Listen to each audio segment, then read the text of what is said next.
La carte de Jean-Huygens van Lieshoten de 1596, un bijou cartographique. Un bijou cartographique parce que Van Lieshoten, en fait, il y a une très belle histoire d'abord. Il s'est embarqué au service des Portugais pendant longtemps, il a fait naufrage à son retour, et puis finalement il va publier un ouvrage qui s'appelle l'Itinerario en 1596 en Hollande, dans lequel cette carte va véritablement apparaître. Et pour la première fois, donc, les cartes vont quitter un peu les bateaux et vont être exposées à l'intérieur de la bourgeoisie hollandaise.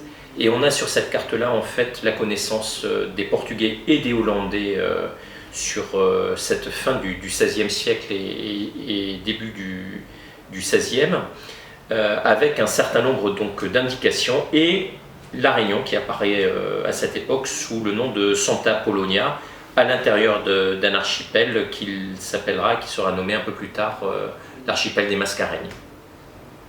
Alors la beauté de cette carte, d'abord elle est extrêmement colorée, donc c'est une carte qui est aujourd'hui très peu disponible dans les ventes aux enchères, qui propose pour la première fois donc un certain nombre de dessins pour agrémenter véritablement la connaissance du monde.